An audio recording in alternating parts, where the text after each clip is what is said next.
Eu quero trazer para vocês uma pesquisa que saiu que é muito interessante, que tem a ver com o iFood e a criminalidade no Brasil. Porque saem muitas matérias informando que tem os falsos entregadores, aquelas pessoas que se dizem, né, entregadoras e fazem golpes com aplicativos, né, que roubam dados ou que entram na casa das pessoas e tudo mais. Então a gente tem aquela impressão de que a criminalidade em relação a esse tipo de trabalho aumentou. Mas será que aumentou? É isso que a pesquisa vai mostrar pra gente e eu quero trazer para vocês. Mas antes, para você que não me conhece, eu sou a Viviane Andrade e neste canal a gente fala sobre tudo, ou pelo menos quase tudo. Vamos lá entender se realmente aumentou ou não? Quem trouxe essa pesquisa foi o economista da FGV, o Léo Siqueira, lá no X, tá? No X, e eu resolvi trazer ele aqui prontinho para a gente ler as partes mais importantes dessa pesquisa. E o que ele diz? Como o iFood impactou o crime no Brasil? Muita gente discute o impacto de empresas como o iFood no mercado de trabalho, mas pouco se fala se ele também afetou a criminalidade. O estudo está em inglês, tá? O estudo é bem interessante, foi feito pela Isadora, aluna de PhD do MIT, chamado The Gig Economy and Crime in Brazil. Tá? Acho que a Isadora não é brasileira. Eu ia falar, ela é brasileira? Tem um nome diferente, não sei se é brasileira, mas Isadora é bem comum no Brasil, né? O que disse a pesquisa da Isadora? O iFood tem 85% do mercado de deliveries. Começou sua expansão em 2012 e já está presente em mais de 1.700 municípios do Brasil. Atualmente tem 870 mil entregadores por todo o Brasil. Eu lembro de quando eu entregava, não é iFood, mas eu entregava Uber Eats na Austrália, tinha um pouco essa questão também de algumas pessoas gostarem dos entregadores e outras pessoas odiarem. Teve uma vez, gente, só para exemplificar isso que eu estou falando, que eu estava fazendo uma entrega, eu estava esperando, né, a pessoa entrar em contato comigo, porque para avisar que eu já cheguei, e alguém jogou um ovo. Quase pegou na minha cabeça. Então sempre tem aquelas pessoas que odeiam e gostam. Odeiam por quê? Tem entregadores que sim, e eu conheci alguns de que roubavam a comida.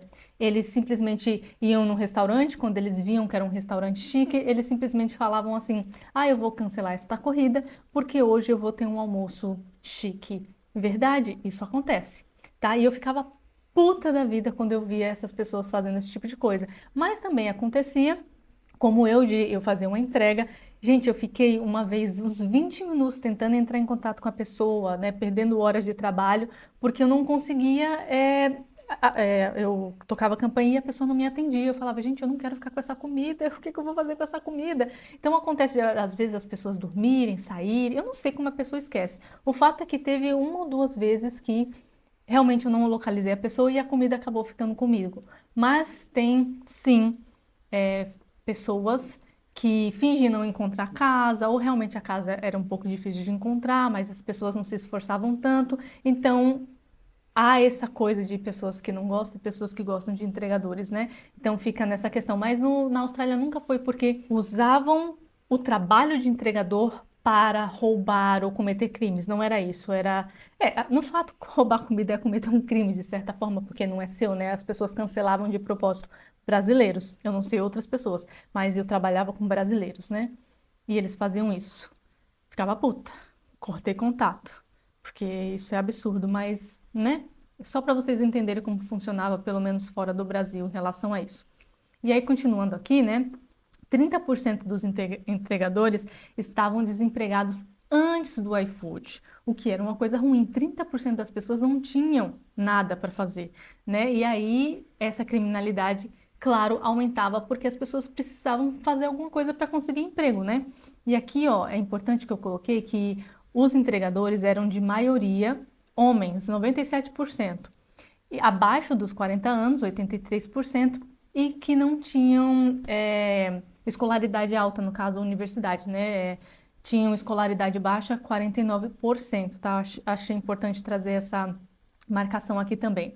E aí, ó, o que que ele fala aqui? Mas como o trabalho flexível de empresas como o iFood pode afetar o crime? Há duas hipóteses. A primeira é que o crime diminuiu. Esta é a que é a mais importante, por causa exatamente disso que eu falei. Porque quando as pessoas têm um trabalho, elas não ficam caçando como elas podem cometer um crime para arranjar dinheiro para pagar as contas. Essa hipótese diz que se eu tenho a chance de trabalhar e ganhar dinheiro, o custo de cometer um crime fica mais alto porque eu tenho algo a perder.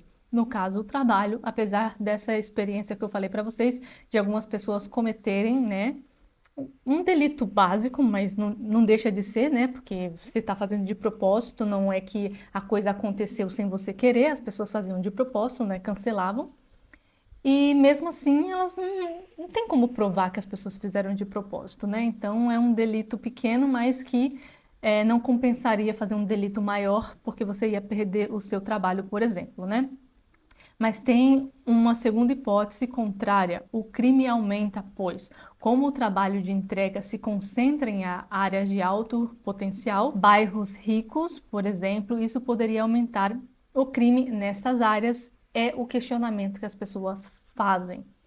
E aqui, como já é noticiado, veja bem, que eu falei para vocês, né? Vídeo flagram assaltos de falsos entregadores em bairros de ricos. Óbvio que não vai bairro de gente pobre, né? Vai ficar os dois brigando porque um não quer pagar, o outro não tem como receber. Fica aquela coisa, né? Para responder essa questão, foram usados dados de duas fontes, né? O relatório de crimes do Departamento de Segurança Pública de São Paulo de 2010 a 2019, dados de notas fiscais e entregas com local, hora, sobre quando e onde o iFood começou a operar em cada município, tá? E aí as informações aqui estão em inglês, mas vocês podem dar uma pausa aí no vídeo e escanear com a câmera, né, para traduzir. E aqui os dados da criminalidade distribuídos, né, por a cada 100 mil pessoas e a expansão do iFood. Veja bem, vamos colocar aqui que 2015 e aí 2017, 2019, a expansão do iFood, tá? Isso aqui é iFood, tá? Não é criminalidade. O impacto do iFood foi negativo sobre o crime. Isso significa que o crime diminuiu, por mais que a gente tenha aquela sensação de que aumentou, justamente por isso. É a mesma coisa quando a gente vê casos de agressões, casos de, sabe, notícia ruim o tempo inteiro. Quando surgem as notícias ruins o tempo inteiro, a gente tem a impressão que isso está em todo canto, quer dizer, está em todo canto, mas vocês entendem o que eu quero dizer? É quando a gente fica focado muito em uma coisa, a gente, por exemplo, coloca em noticiário onde só tem coisa ruim, não aparece uma coisa boa, você pensa que as pessoas são ruins, você pensa que não há pessoas fazendo coisas boas no mundo, é porque isso não é noticiado. Então, quando se noticia que tem entregadores falsos cometendo crimes em bairros de rico, você pensa que todo entregador, a maioria dos entregadores são assim, e sendo que na verdade não, diminuiu a criminalidade nesses bairros, veja. Mais especificamente, a criminalidade diminuiu 13,9%, ou seja, 287 ocorrências a menos por município por ano. E isso está falando sim em bairros ricos, tá? E aqui ele explica que o iFood chegou e trouxe alternativa de emprego rápido para as pessoas que antes não tinham nada. E isso faz com que o custo de cometer um crime ele fique ausente, né? Deveria pelo menos. A criminalidade caiu mais nos bairros mais pobres, onde as taxas de desemprego eram maiores. Enquanto isso, nos bairros ricos, a gente pensa, não, aí sim, essa aumentou. E aí o que ele diz aqui? Os dados mostram que o crime não aumentou nos bairros ricos. Então, a ideia de que o aumento da circulação de entregadores aumentaria o crime nos bairros ricos não se confirmou, como era de se pensar, né, quando a gente escuta só os noticiários.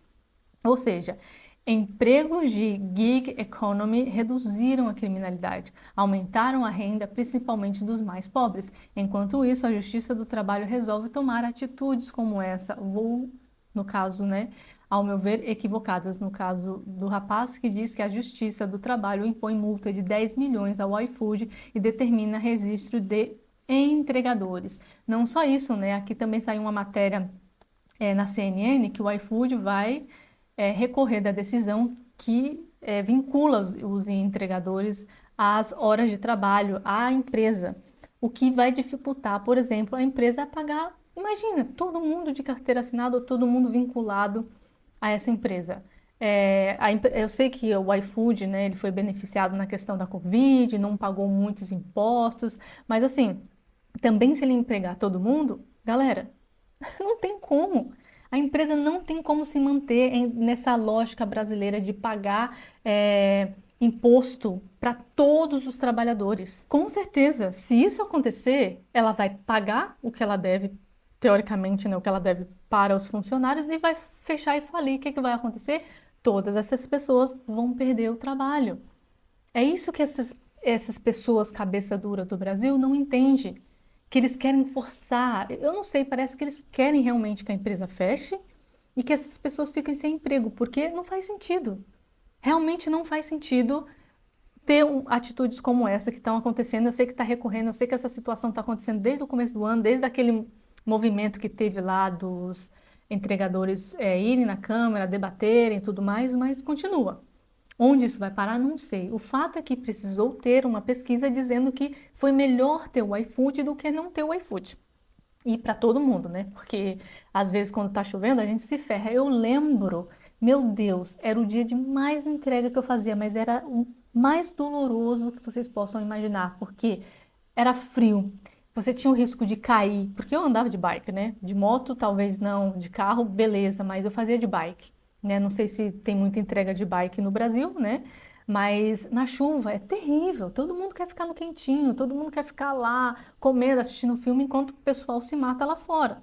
Então tem os seus pós e contras contra tudo isso.